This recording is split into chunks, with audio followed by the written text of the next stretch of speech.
Oh my god.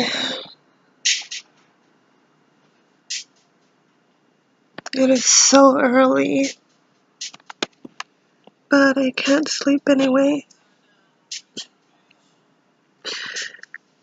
Something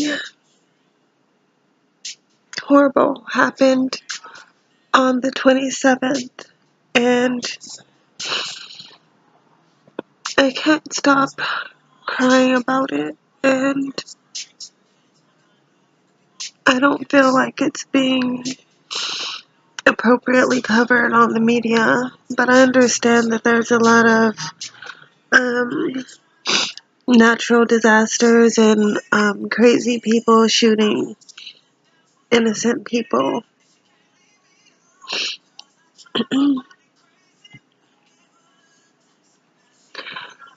A great legend died on the 27th. Hugh Hefner. I called him, I will refer to him as Daddy Hef.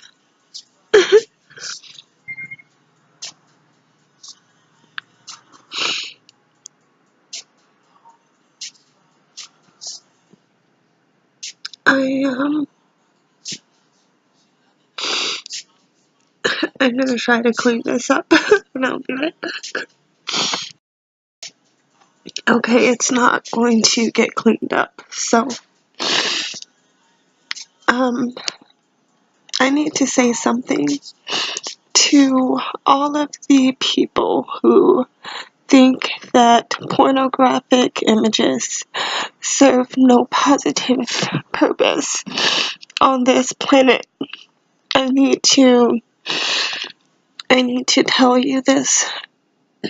Now, I wrote Hugh Hefner a couple of times.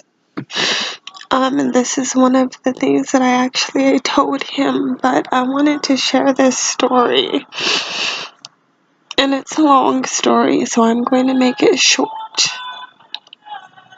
When I was about 9 years old, I met this girl at school, and she was 8 years old. She was the new kid in school, and she was a little awkward, so no one would be friends with her.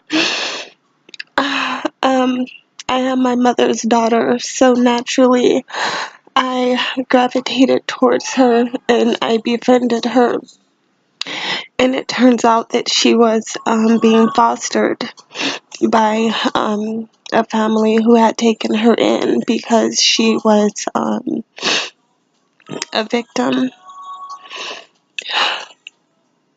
Anyway, after I befriended the little girl, she was at my house one day, and we naturally were going through my older brother's things, and we found one of his porno magazines, and she picked up the magazine and she said, "Oh my god, this woman is like me. She's mutated between the legs."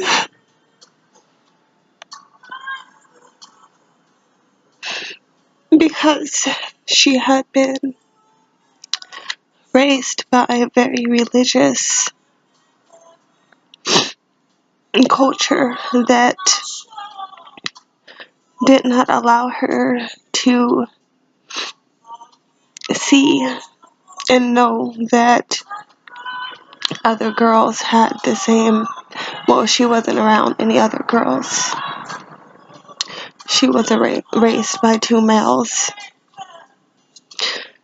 and they were both molesting her, and they were both very religious. And her dolls and her religion supported smooth between the legs. And she wasn't even aware that she was normal because the fucking evil, weird fucking freaks who were allowing her to believe that she was mutated.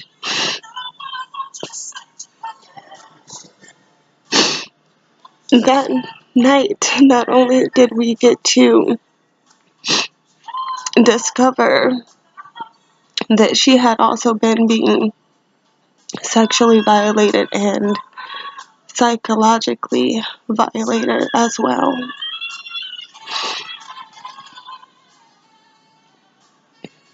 And that wouldn't have happened if it were not for dirty magazines. Magazines that actually give girls the opportunity to see the truth and to see the beauty of other women and to actually learn about our own bodies by being able to view other women's bodies. Um, that's one of the reasons that Hugh Hefner, you are my hero for reasons like that. And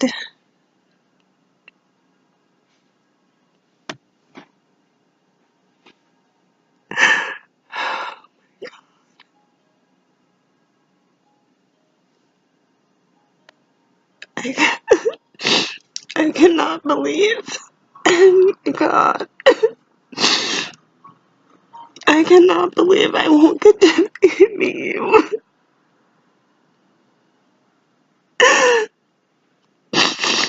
Oh my God. Um,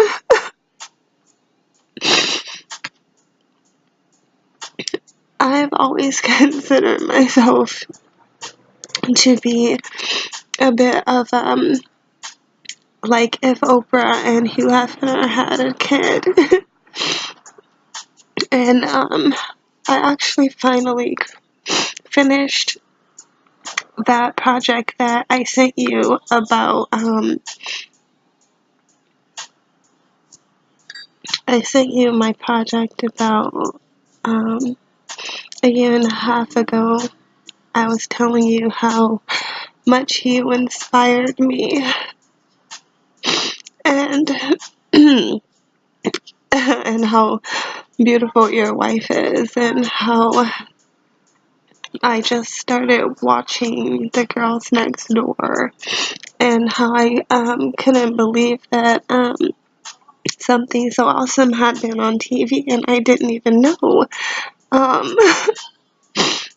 but oh my God.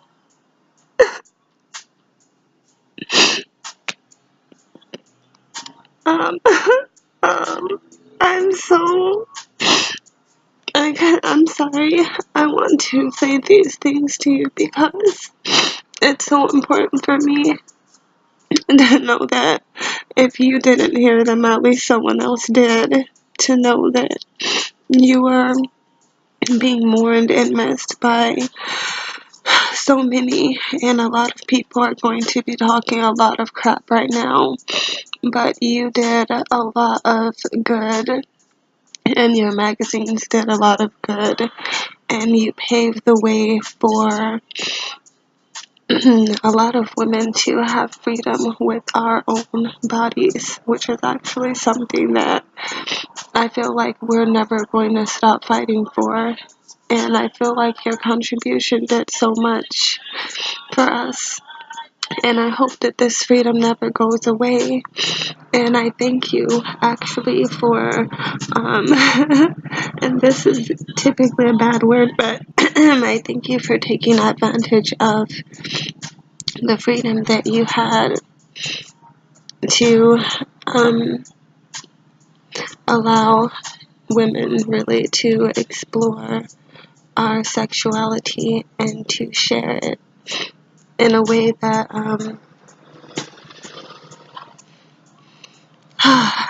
it was so much. Yeah, this is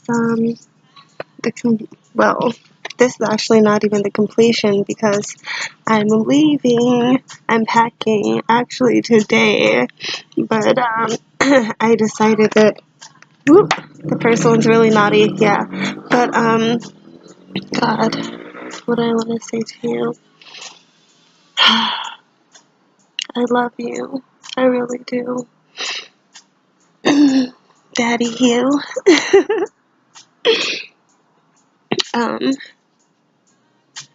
oh my God, I can't believe that, like, can I just say it's weird that it's weird that I feel so much love for you when I've never met you before.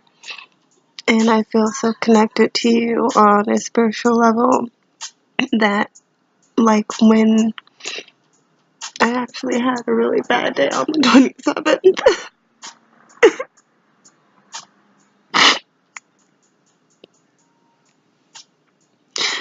Okay, I actually do want to be able to post this publicly, so, um, God.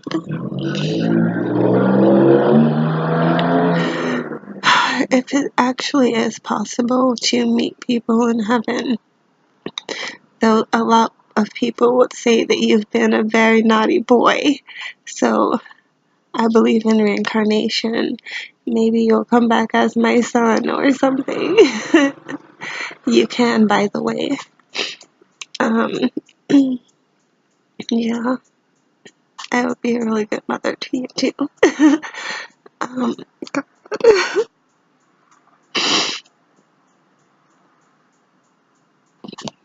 This isn't what I thought. This isn't one of the things that I thought I would be having to give up on my list of things to do before I die.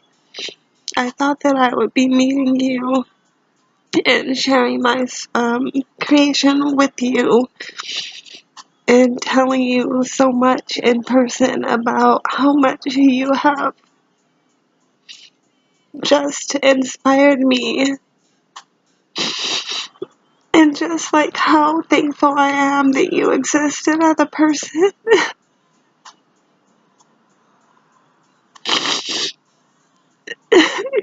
Even like, okay,